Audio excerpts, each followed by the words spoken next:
Assalamualaikum warahmatullahi wabarakatuh. Halo semuanya, perkenalkan nama saya Rika Nabila dengan NIM C1D024011. Pada video ini, saya akan menjelaskan tentang tata cara penggunaan aplikasi SPSS dalam mengolah data kuesioner. Saya juga akan menjelaskan fungsi masing-masing uji statistik yang digunakan, mulai dari uji validitas hingga uji hipotesis. Baiklah, saya sudah memiliki sejumlah data kuesioner yang sudah saya ekspor ke Excel. Berikut adalah data-datanya. Ada variabel X1, X2, X3, dan variabel Y. Data ini akan kita copy, pindahkan ke SPSS. Oke, ini kita letakkan di bagian data view, dan kita akan pindah ke variabel view. Nah, di bagian variabel view, di bagian kolom name, ini belum sesuai dengan namanya, dan kita akan ganti menjadi seperti ini. X1.1, X1.2, dan seterusnya. Nah, dia akan menjadi seperti ini. Kita akan isi kolom labelnya sama seperti bagian kolom name. Yang membuatnya berbeda adalah bagian total per variabel. Total per variabel ini akan kita isi sesuai dengan nama variabel tersebut. Variabel X1 namanya sertifikasi halal. Sesuai dengan kuesioner teman-teman ya, dia akan jadi seperti ini. Yang membuatnya berbeda adalah di bagian total per variabel saja, diganti dengan nama variabel itu sendiri. Baiklah, kita akan langsung saja pada uji yang pertama, yaitu uji validitas.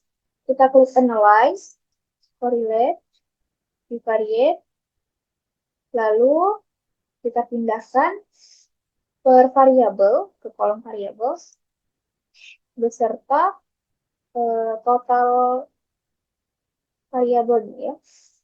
Ini itemnya, item pertanyaan, dan ini total. Klik OK.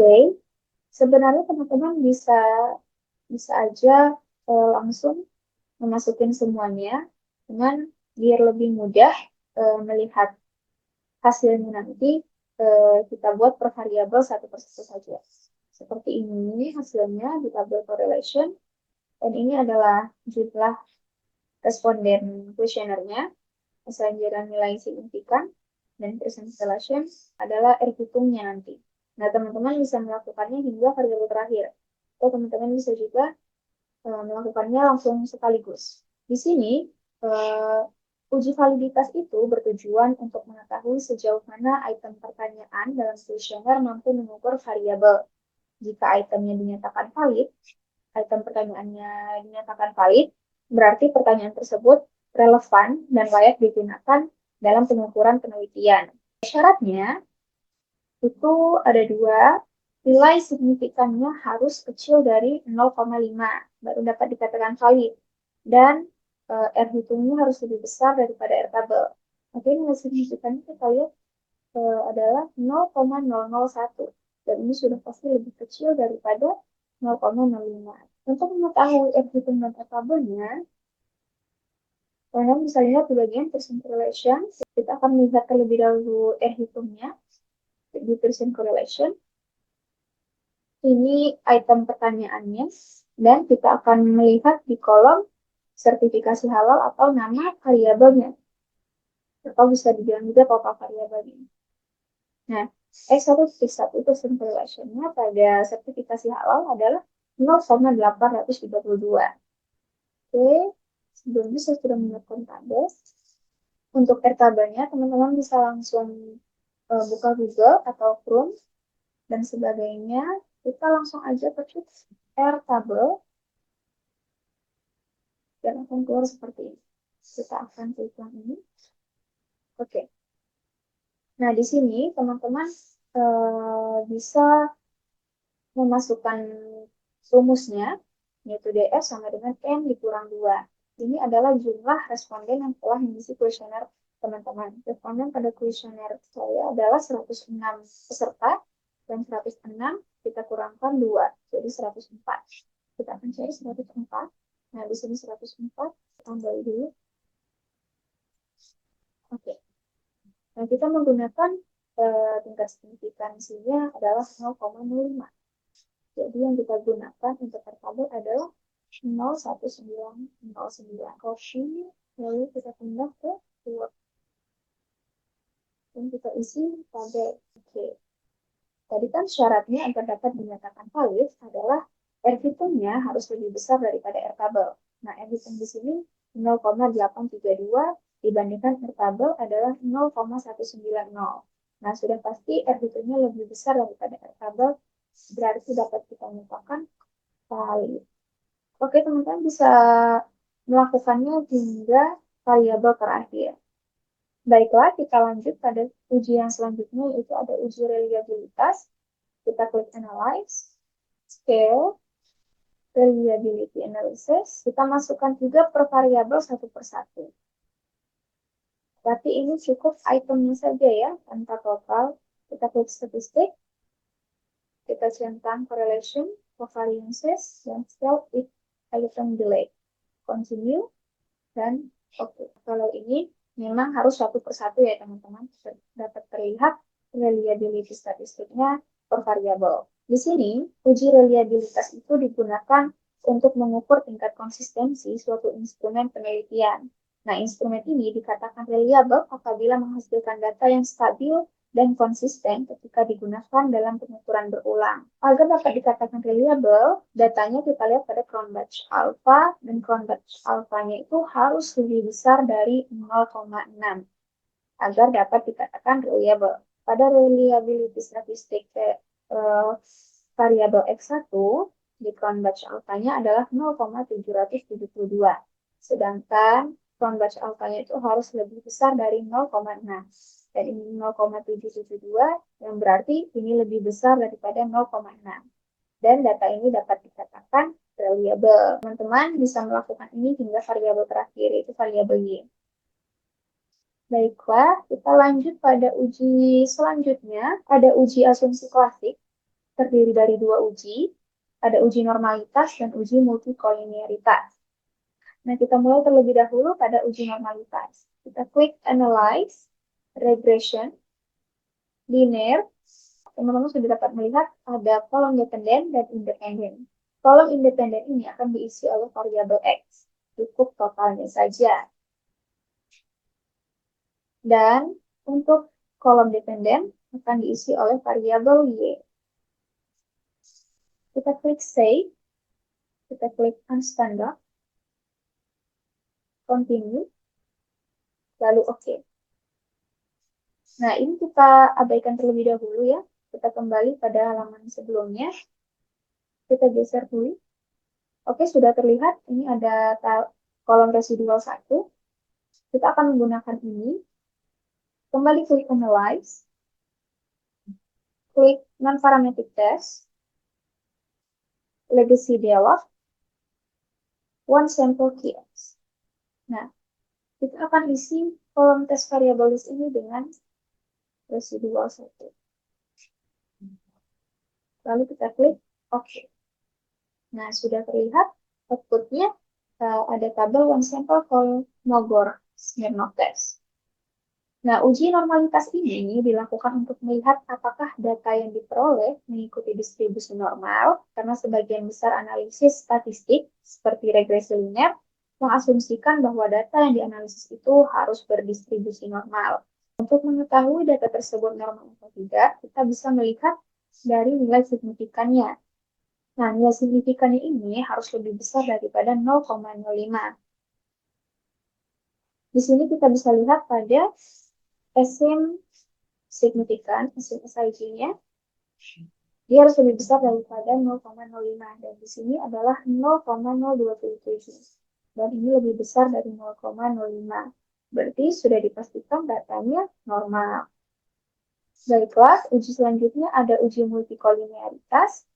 Kita klik Analyze, klik Regression lagi, Linear, kita klik Statistik, dan kita klik Collinearity Diagnostic. Continue, dan kita klik OK. Kita akan lihat pada tabel koefisien ya teman-teman. di kolom collinearity statistik. Nah, uji multikolinearitas ini bertujuan untuk mendeteksi apakah terdapat hubungan yang terlalu kuat antar variabel independen. Nah, jika multikolinearitas ini terjadi, model regresi dapat mengalami bias dan hasilnya menjadi kurang dapat dipercaya. Syarat agar tidak dapat terjadi multikolinearitas adalah kita lihat dari kolom collinearity statistik. Nilai VIF-nya harus kurang dari 10. Dan di sini nilainya 1, semua ya. Sudah dipastikan ini kurang dari 10. Nah, sedangkan nilai toleransinya itu harus lebih dari 0,10. Sedangkan di sini 0,862, 0,715, dan 0,731. Dan ini lebih dari 0,10. Jadi kesimpulannya data ini tidak terjadi multikolinearitas. Kita akan lanjut pada uji yang selanjutnya, yaitu uji heteroskedastisitas. Kita klik transform compute variable. Nah, pada target variable ini, di kolom target variable, kita klik ABS underscore trace. Beralih ke function group, kita klik beralih ke function group. Kita klik arithmetic, dan kita klik ABS.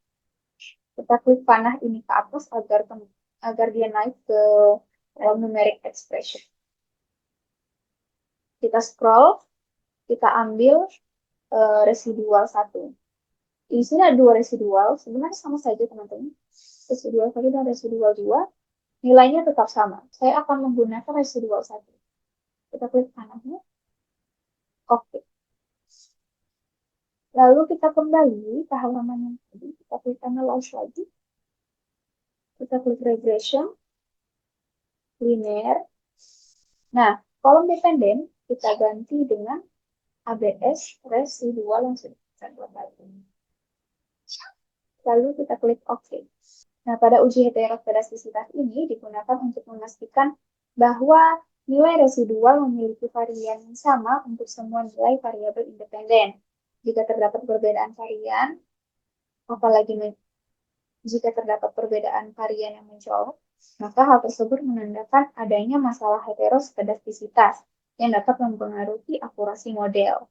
Kita dapat melihatnya pada tabel koefisien di bagian kolom signifikannya. Terjadi heteroskedastisitas ini nilai signifikannya harus lebih besar daripada 0,05. Nah, nilai signifikannya ada 0,793, 0,560, 0,880. Nah, ini sudah pasti lebih besar daripada 0,05. Jadi, data ini tidak terjadi heteroskedastisitas. Selanjutnya, ada uji autokorelasi. Kita klik analyze lagi, wave regression, linear, dan kita kembalikan isi kolom dependen dengan variabel Y. Nah, yang membuatnya berbeda adalah kita klik statistik, kita klik covariance matrix, dan Durbin-Watson. Karena uji autokorelasi menggunakan metode Durbin-Watson. Klik continue dan OK. Di sini kita melihat hasil uji autokorelasi pada tabel model summary. Nah, uji autokorelasi ini dilakukan untuk mengetahui apakah terdapat hubungan antar residual atau kesalahan dalam model regresi. Model yang baik adalah model yang residualnya bersifat bebas, artinya tidak saling mempengaruhi satu sama lain. Nah, berapa sih nilai Durbin-Watson yang diakui tidak ada autokorelasinya? Nah, nilainya adalah mulai dari 1,5 hingga 2,5. Di sini Durbin-Watsonnya bernilai 2,243. Dan ini masih termasuk dalam nilai 1,5 hingga 2,5. Yang berarti data ini tidak terdapat autokorelasinya. Nah, lanjut pada uji yang terakhir, yaitu ada uji hipotesis. Uji hipotesis ada 2, ada uji parsial atau uji T dan uji simultan atau uji F. Masing-masing uji hipotesis ini sudah ada hasilnya di langkah-langkah yang sama pada uji autokorelasi. Kita langsung lihat saja untuk uji parsial atau uji T bisa kita lihat pada tabel koefisien. Dan kita akan lihat pada SIG atau nilai signifikannya. Uji parsial ini digunakan untuk menguji pengaruh masing-masing variabel independen secara individu terhadap variabel dependen. Hasil dari uji ini menunjukkan apakah suatu variabel bebas berpengaruh secara signifikan atau tidak terhadap variabel terikat.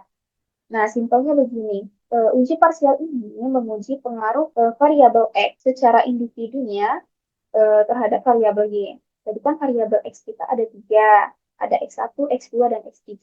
Nah, ini akan diuji untuk melihat apakah ada pengaruh signifikan terhadap variabel Y. Kita lihat di sini. Syaratnya, nilai signifikannya harus lebih kecil daripada 0,05. Sertifikasi halal adalah X1, nilai signifikannya 0,192 dan ini lebih besar dari 0,05. Jadi untuk X1 tidak berpengaruh secara signifikan terhadap variabel Y. Sedangkan variabel X2 dan X3 yaitu kualitas produk dan citra lebih kecil daripada 0,05 yaitu 0,001. X2 dan X3 berpengaruh secara signifikan terhadap variabel Y. Kita lanjut pada uji simultan. Kita lihat pada tabel ANOVA.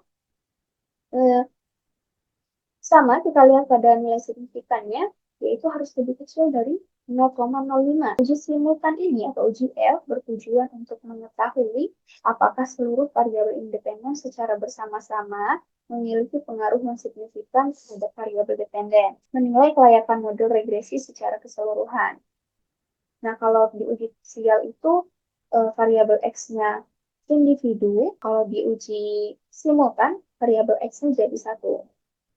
Nah, jadi apakah variabel X berpengaruh secara signifikan terhadap variabel Y? Kita lihat pada kolom nilai signifikan pada tabel ANOVA. Di sini terdapat nilainya adalah 0,001 dan berarti ini eh, lebih kecil daripada 0,05. Berarti variabel X berpengaruh secara signifikan terhadap variabel Y. Baiklah, demikian penjelasan saya mengenai penggunaan aplikasi SPSS dalam menganalisis data kuesioner serta fungsi masing-masing uji statistik. Semoga video ini bermanfaat dan dapat dipahami dengan baik. Terima kasih telah menyaksikan. Wassalamualaikum warahmatullahi wabarakatuh.